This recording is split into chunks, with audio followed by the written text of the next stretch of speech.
ఇప్పుడు Shankarabharanam I like that game. Shankarabharanam అనేది ఇప్పుడు అంటే ఇప్పుడు ఒక classical music, Indian classical, Carnatic classical, whatever, అంటే నాకు I'm not an expert on that. కానీ ఆ టైంలో మేము వేటగాడు, అడవి రాముడు, డ్రైవర్ రాముడు సినిమాలు చూసే టైంలో శంకరాభరణం వచ్చి శంకరా అని అలాంటి పాటలు అండ్ టోటల్ అంత ట్రెడిషనల్గా శంకర్ శాస్త్రి గారి లుక్ కానీ, మంజు భార్గవ్ గారి లుక్ కానీ, ఇది అంటే it is that was like a stunner for everyone. నేను ఒక్కనే కాదు, ఇట్ ఈస్ అంటే మేము స్టూడెంట్గా ఉన్నప్పుడు I can still understand.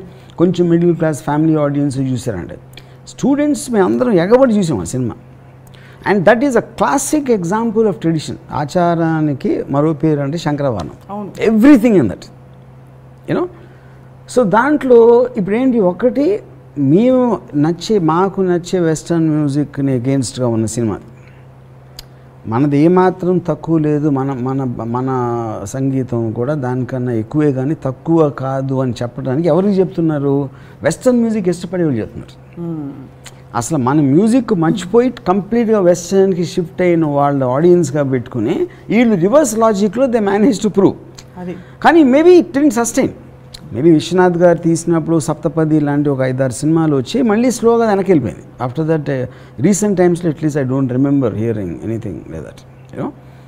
So దాంట్లో నాకు చాలా ఫేవరెట్ మూమెంట్ మొత్తం ఫిలింలో.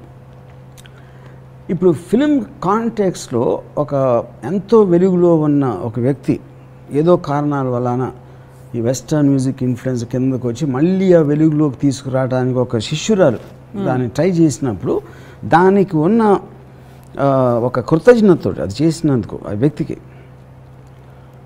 అది నాకు ఎంత నచ్చిందంటే, పాశ్చాత్య సంగీతపు పెను తుఫానుకు రెపరెపలాడుతున్న సాంప్రదాయ భారతీయ సంగీత జ్యోతిని ఒక కాపు కాయటానికి తన చేతులు అడ్డుపెట్టిన మహామనిషికి శిరస్సు వంచి పాదాభివందనం చేస్తున్నాను. మనిషి నిలువెత్తున ధనం సంపాదించినప్పటికీ దొరకునా ఇటువంటి సేవ. అది that for me is brilliance.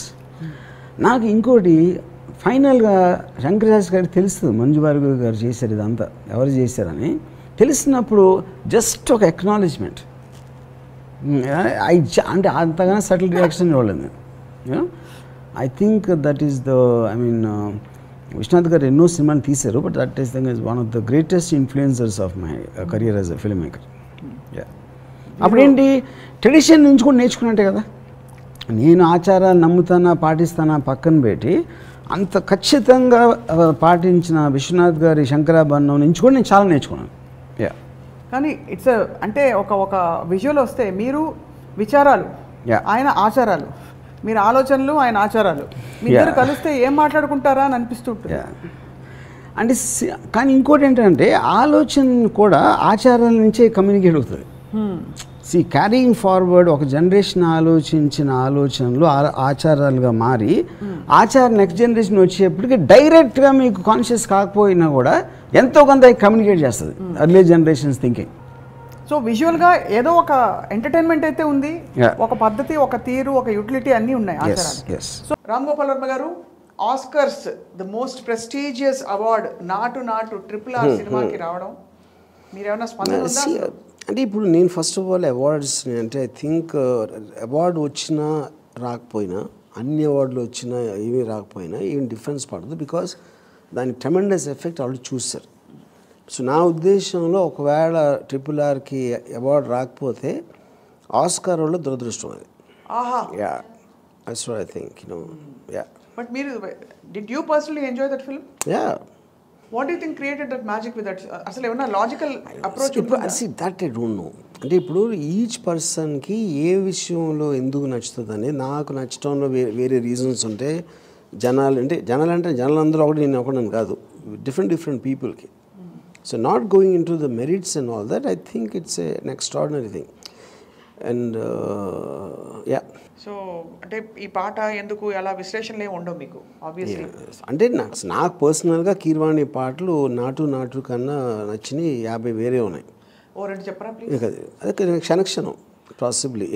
అనంత ఎత్త తారా తీరం సంగతి ఏంటో చూద్దాం దా. One of the two. One of the two. Right. And ఒక తెలుగు సినిమా ఇంత స్థాయిలో a lot of marketing has happened అనే ఒక కామెంట్ కూడా వచ్చింది దీనిపై.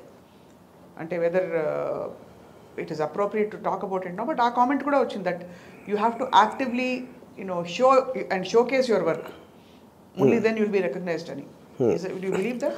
See, ఇక్కడ ఇప్పుడు చాలా కొంతమంది ఏదో కామెంట్స్ చేశారు, ఇన్ని కోట్లు ఖర్చు పెట్టారు, 80 కోట్లు, అదే వేరేది తీయచ్చు అని. అంటే ఒక పర్సన్ చాలామంది చేశారు, including some people from Bombay also. నా పాయింట్ ఏంటంటే, ఫస్ట్ ఆఫ్ ఆల్ వాళ్ళకి RRR లాంటి సినిమా కానీ దాని వెనకాల ఉన్న రాజమౌళి ఇలాంటి వాళ్ళ గురించి ఒక కామెంట్ చేయటం అనేది ఒక చేమ ఏనుగు గురించి చేసినట్టు నా దృష్టిలో. ఎందుకంటే ద టూ స్మాల్ అండ్ లో ఇన్ కంపారిజన్ ఒకటే. అదే ఆస్పెక్ట్లో ఇప్పుడు వాళ్ళు చేసేలే నాకు తెలియదు, అది వాళ్ళ డబ్బు వాళ్ళు చేశారు అనుకోను. చేయకపోతే ఇప్పుడు ఇలాంటి డబ్బులు ఇండియాలో తెలుగుదేశం ఆంధ్రదేశం నుంచి వెళ్ళి ఖర్చు పెడితే హాలీవుడ్ వాళ్ళు ఖర్చు పెట్టలేరా? RRR రేంజ్ కలెక్షన్స్కి 1500 రెట్లు వాళ్ళు సంవత్సరానికి 20 తెస్తారు. ఈ మొత్తం ఎవెంజర్స్ ఈ ఫ్రాంచైజ్ కానీ ఇలాంటివన్నీ. ఓకే, సో డబ్బులతోటి అవార్డు కొనేయచ్చు అంటే ఇంతకన్నా డబ్బులు ఉన్నోళ్ళు చాలామంది ఉన్నారు. ఆ నాలెడ్జ్ కూడా ఒకటి. రెండోది ఏంటి, ఫస్ట్ ఆఫ్ ఆల్ మీరు ఒక బ్రాండ్ అవుతున్నప్పుడు మీరు మంచి సినిమా తీశారు, ఒక ఎక్స్ట్రాడినరీగా హిట్ అయింది. ఆ మంచి సినిమా ఇలా వెళ్ళాలంటే డబ్బులు ఒకవేళ అవసరం ఉంటే ఆ పేరు మీరు మ్యాగ్నిఫై చేయడానికి కూడా మీరు ఖర్చు పెట్టాల్సి వస్తుంది. మీరు ఒక ఫర్ ఎగ్జాంపుల్ ఒక మ్యానుఫ్యాక్చర్ చేశారు, ఒక యూనిట్, ఒక కన్జ్యూమర్ యూనిట్ ఏదో చేశారు, దాని పబ్లిసిటీ ఖర్చు పెడతారు కదా. మీరు హోర్డింగ్స్ పెట్టారా, లేకపోతే ప్రెస్ మీట్లు పెట్టారా, దాని గురించి ఏదో చెప్పారా, చెప్పించారా, వాట్ ఎవర్ ఇట్ ఈస్, అది మీ పనే, పార్ట్. సో సినిమా వేరు, రాజమౌళి వేరు. రాజమౌళి యాజ్ ఎ బ్రాండ్, లేకపోతే రాజమౌళితో తర్వాత తీసే సినిమాలకి మార్కెట్ పెరుగుతుంది, ఎందుకంటే ఇంత అవేర్నెస్ వచ్చింది కాబట్టి. రైట్, ఇవన్నిటినీ దృష్టిలో పెట్టి ఖర్చు పెడతారు. So that is a part of the production that can be taken separately. ఆ రేంజ్ ఆలోచన లేనప్పుడే మీరు సినిమాకి ఎంత అయిపోయింది, పబ్లిసిటీకి అంత ఖర్చు పెట్టారు, లేకపోతే దానికి ఎంత ఖర్చు పెట్టారు అని very very amateurish and silly thing అది. So do you personally believe Ram Gopal Varma garu that ఇలాంటి ఒక భారీ అవార్డు అందుకున్న తర్వాత ఆబ్వియస్లీ అందరూ అప్వర్డ్స్ దీనిలో ఉంటారు, నెక్స్ట్ ఏమిటి అనే ఫీలింగ్ వస్తుంది కదా? అవును. సో మరి what is the next step after Oscar? ఏమవుతుంది, what happens after Oscar? So everybody ఇప్పుడు మనం కాంపిటేటివ్ వరల్డ్లో ఉన్నాం. అవును.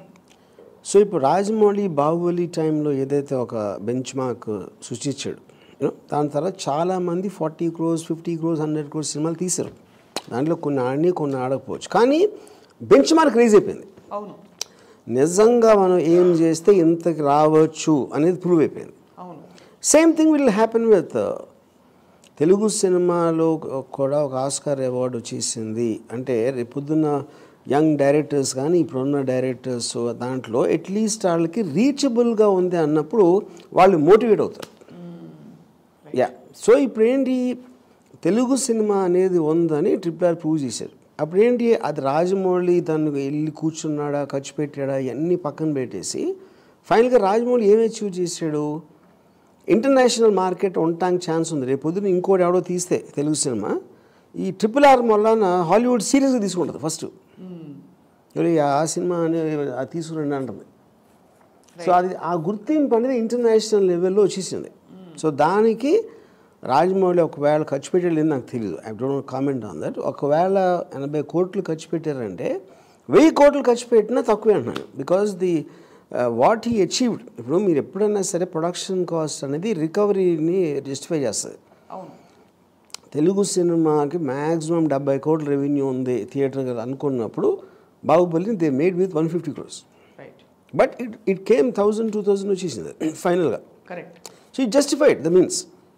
సో సేమ్ థింగ్, మీరు క్యాంపెయిన్ చేయడానికి ఎంత ఖర్చు పెడితే ఒకవేళ పెట్టి ఉండే దానికి 10 రెట్లు he got the name, not only for himself, also for the entire industry.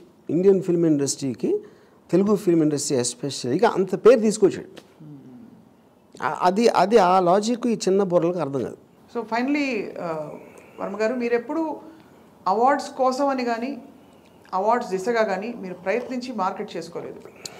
Is there reason? నాకు ఫస్ట్ ఆఫ్ ఆల్ అవార్డ్స్ నమ్మను. ఎందుకు నమ్మను అంటే సినిమాకి సంబంధించిన కొంతమంది కూర్చుని వాళ్ళకి ఎక్కడంటే తెల్లోళ్ళు కాబట్టి అమెరికన్స్ కాబట్టి మనం ఇస్తున్నాం. ఎవడో ఒకడో అసలు వాడికి ఏమీ లేదు, కానీ వాడు ఇంటెలిజెంట్ పర్సన్, వాడు చేసిన దానికంటే వాడు చెప్పిన దాన్ని బట్టి నేను నాకు వాడికి ఇంపార్టెన్స్ ఉంటుంది. కానీ ఆడేదో కమిటీలో ఉండి అవార్డు ఇచ్చాడు అంటే ఇప్పుడు అవార్డు అనేది పైనుంచి పడదు కదా. రైట్. ఎవరో కొంతమంది ఉంటారు, వాళ్ళు ఓటింగ్ ప్రాసెస్ ఉండొచ్చు, ఎక్స్ ఉండొచ్చు, వై ఉండొచ్చు, ఏదైనా సరే. So I don't care about outsiders making an opinion అని ఫీల్. అందుకని నేను నా కెరీర్ మొత్తం ఇప్పుడు అవార్డ్స్కి దేనికి ఇవ్వలేదు ఇంపార్టెన్స్. పిలిచిస్తే వెళ్తారా? నేను ఎప్పుడు వెళ్ళలేదు. నాకు వచ్చిన అవార్డ్స్ దేనికి కూడా వెళ్ళలేదు. Only once I went first సినిమాకి, శివాకి. That speaks a lot about what you feel Ram Varma garu. But whatever it is, మీరు చెప్పినట్టు RRR ఒక ప్రపంచ స్థాయికి చేరుకుంది. Film industry it's an overall contribution, not just to correct. కాబట్టి will wait and watch Oscars and sky is the limit అని తెలిసిపోయింది ఈసారి. So thank you very much for your inputs. Thank you.